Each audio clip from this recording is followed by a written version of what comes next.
old Nintendo gamer. And son.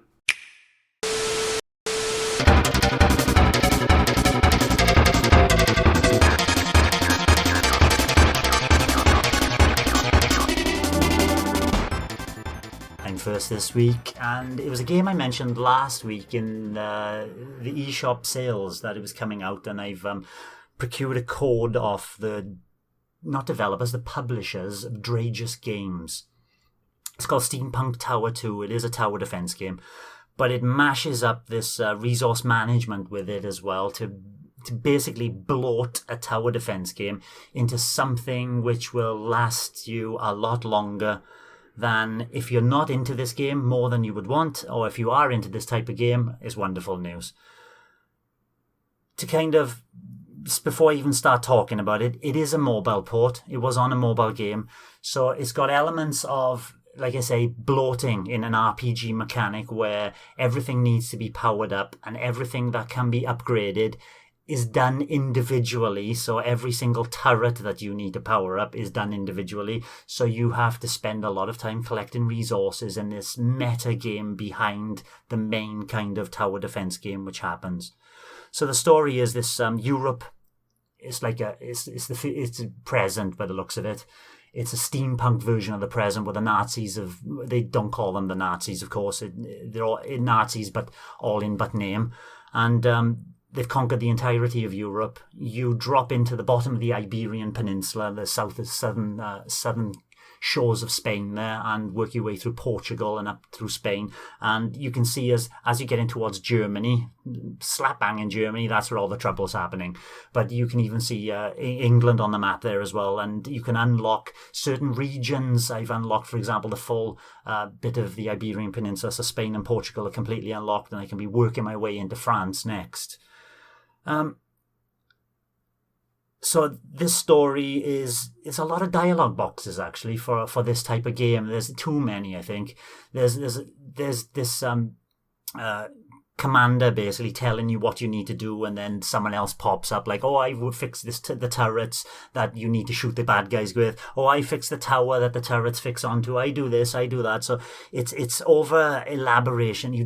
They could really pare back the dialogue, but they obviously trying to build some lore from the first Steampunk Tower and adding it to the second one. They've added in some spy elements, which I'll talk about very briefly later. So the meat of the game is this tower defense, which is where it's quite a...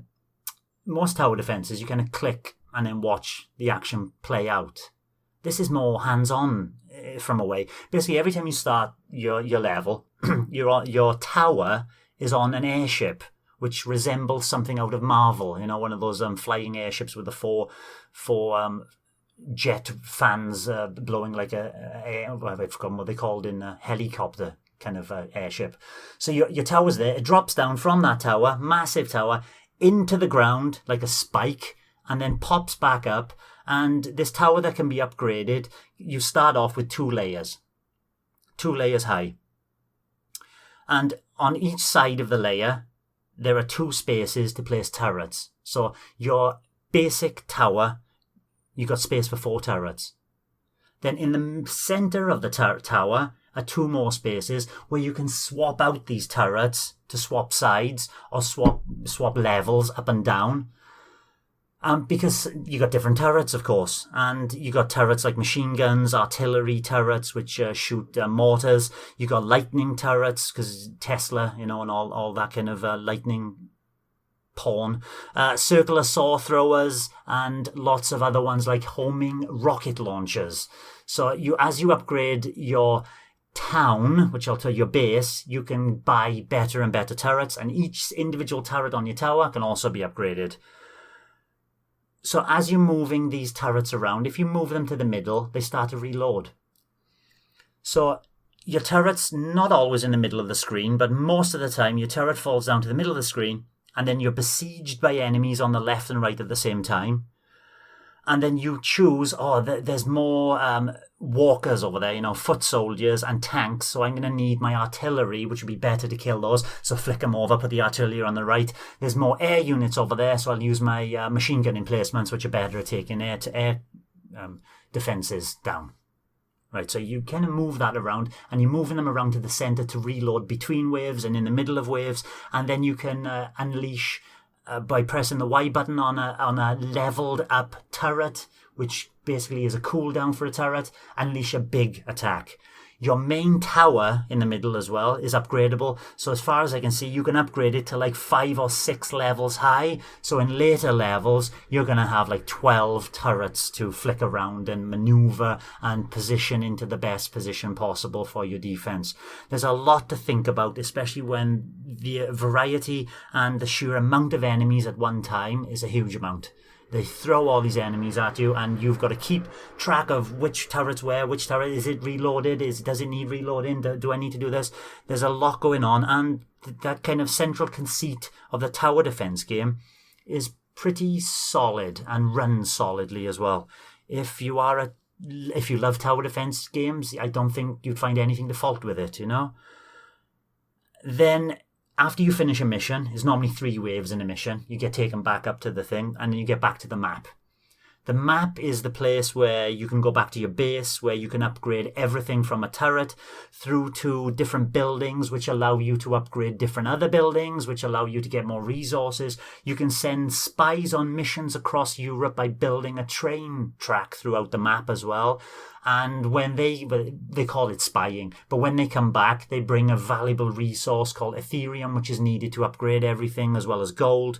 So you're always balancing these kind of resource management things with attacking the enemy as well, because there's cooldowns on the attack. So your map is never static. Once you've done a mission, there'll be a little bar going, hey, the enemy's going to re-attack and redeploy in this area in 10 minutes time. So things like that really make it feel like a mobile game. And it's a game that you're going to have to keep on plugging away at slowly, grinding to get more resources before you can upgrade, before you can take on the next mission. And that's where it lets it down for me. There's too much time needed, too much of a time constraint, too much of my precious little time needed to actually get anywhere into progressing this game. It's nice to drop into every now and again, but you really need to be coming back to it on a regular basis.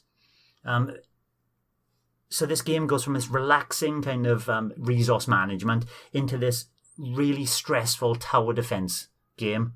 And I think people who don't have many games on the Switch, like tower defense games, will get a lot out of it, actually. And it's not that pricey. Thanks for watching, and don't forget to hit the subscribe button and give us a like if you've enjoyed our content. You can also check out our other great content on Twitter, Facebook, Instagram, and the N-E Café podcast from all good podcast providers. Just follow the links in the description below.